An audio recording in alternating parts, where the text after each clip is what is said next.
Saya akan resensi buku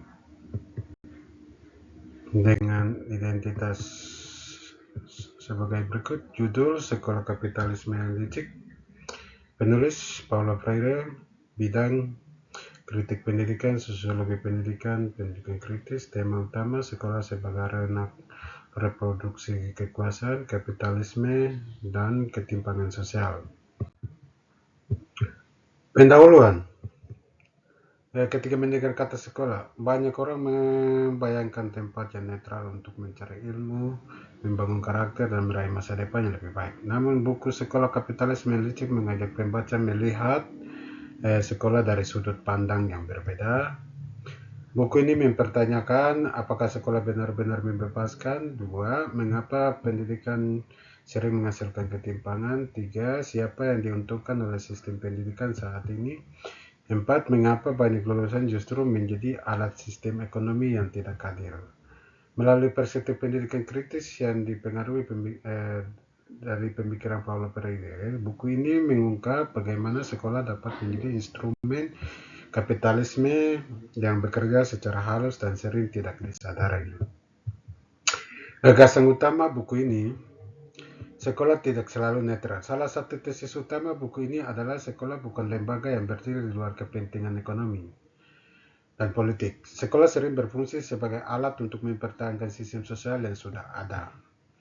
Anak-anak diajarkan patuh terhadap aturan. 2. Mengikuti instruksi, bersaing dengan teman, mengejar nilai, mengejar pekerjaan. Namun mereka jarang diajak bertanya, mengapa kemiskinan terjadi? Mengapa ketimpangan semakin besar? Siapa yang mengendalikan sumber daya ekonomi?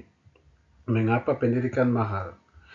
Dalam pandangan buku ini, sekolah lebih sering mempersiapkan tenaga kerja dibandingkan warga negara yang kritis. Kritik terhadap pendidikan kapitalisme. Pendidikan menjadi komoditas. Kapitalisme mengubah pendidikan menjadi barang dagangan. Akibatnya sekolah unggulan menjadi mahal. Pendidikan berkualitas hanya dapat diakses kelompok tertentu. Gelar akademik menjadi simbol status sosial. Ilmu pengetahuan dinilai berdasarkan nilai ekonominya. Pendidikan tidak lagi dipahami sebagai hak, tetapi sebagai investasi. Orang bersekolah bukan untuk memahami dunia, melainkan untuk meningkatkan nilai jual dirinya di pasar kerja. 2. Kompetisi menghentikan solidaritas. Dalam sistem pendidikan kapitalistik, siswa dibiasakan bersaing sejak kecil. Mereka dinilai melalui ranking, nilai ujian, sertifikat, prestasi individu. Akibatnya, kerjasama menjadi lemah, solidaritas berkurang, teman dipandang sebagai pesaing. Buku ini mengkritik budaya kompetisi yang berlebihan karena dapat mengikis nilai kemanusiaan. 3. Kurikulum yang melayani pasar. Buku ini menjelaskan bahwa kurikulum modern sering dirancang untuk memenuhi kebutuhan pasar tenaga kerja. Mata pelajaran dan keterampilan yang dianggap berguna secara ekonomi lebih dihargai dibanding filsafat, sastra, seni, pendidikan kritis, humaniora.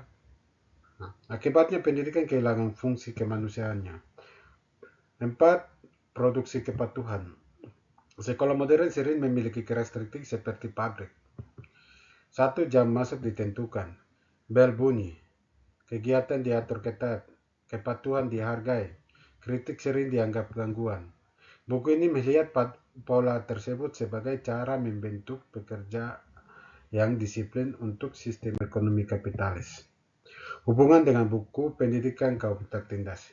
Walaupun istilah kapitalisme yang licik terdengar keras, gagasan dasarnya sangat dekat dengan Paulo Freire terhadap pendidikan gaya Beng. Menurut Freire, pendidikan gaya Beng, guru dianggap pemilik pengetahuan, murid dianggap wadah kosong, pengetahuan hanya ditransfer, murid tidak diajak berpikir kritis. Model ini menghasilkan individu yang mudah dikendalikan. Pendidikan pembebasan.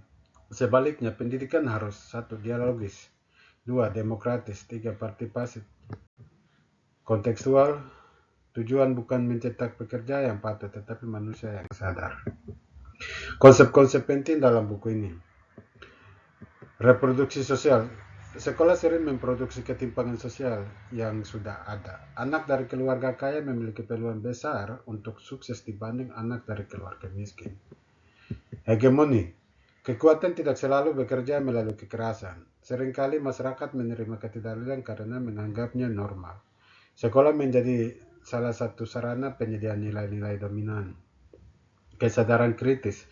Peserta didik perlu memahami hubungan antara pendidikan dan struktur sosial. Mereka perlu belajar melihat ketimpangan ekonomi, relasi kekuasaan, diskriminasi, dominasi budaya, humanisasi. Pendidikan harus mengembalikan martabat manusia. Sekolah tidak boleh hanya menghasilkan tenaga kerja. Sekolah harus menghasilkan manusia yang utuh. Kelebihan buku ini membuka cara pandang baru. Buku ini membantu pembaca melihat sisi lain dunia pendidikan yang sering dianggap netral. 3. Relevan dengan kondisi pendidikan modern. 4. Komersialisasi pendidikan semakin terlihat di banyak negara. Menghidupkan kesadaran kritis. Pembaca diajak mempertanyakan sebagaimana asumsi yang selama ini diterima begitu saja, dekat dengan realitas sosial. Banyak kritik yang disampaikan masih relevan terhadap sistem pendidikan kontemporer. Kekurangan buku ini, kritik sangat tajam. Sebagian pembaca mungkin menilai buku ini terlalu kritis terhadap sekolah formal. Solusi praktis terbatas. Buku lebih banyak mengkritik daripada memberikan langkah teknis yang rinci. Perspektif ideologis kuat. Pembaca perlu memahami bahwa buku ini ditulis dari tradisi pendidikan kritis yang berpihak pada kelompok marginal. Relevansi untuk Papua. Buku ini memiliki relevansi besar dalam konteks Papua. Berbagai persoalan pendidikan masih sering ditemukan. 1. Ketimpangan akses pendidikan. 2. Kesenjangan antara kota dan kampung. Kurikulum yang kurang kontekstual. Rendahnya penghargaan terhadap pengetahuan lokal. Orientasi pendidikan lebih mengejar ijazah daripada pemberdayaan masyarakat. Melalui perspektif buku ini, pertanyaan penting muncul. 1. Apakah pendidikan di Papua membantu masyarakat memahami realitasnya? 2. Apakah sekolah menghargai budaya dan pengetahuan lokal? 3. Apakah lulusan sekolah kembali membangun kampungnya atau justru meninggalkan masyarakatnya? 4. Apakah pendidikan menciptakan pemimpin rakyat atau hanya pencari pekerjaan? Pertanyaan-pertanyaan tersebut menjadi penting bagi gerakan pendidikan dan literasi kontekstual di Papua. Hubungan dengan gerakan literasi akar rumput. Bagi pegiat rumah baca atau taman baca masyarakat atau pegiat literasi, buku ini memberikan inspirasi bahwa pendidikan tidak harus selalu berlangsung di ruang kelas formal. Pengetahuan dapat dibangun melalui diskusi di kampung, kelompok membaca, cerita rakyat, pengalaman hidup masyarakat, dialog antar generasi. Dalam semangat Paulo Freire, pendidikan harus berangkat dari realitas rakyat, bukan semata-mata dari kebutuhan rakyat. Analisis kritis. Kekuatan terbesar buku ini terletak pada keberaniannya mempertanyakan fungsi sosial sekolah.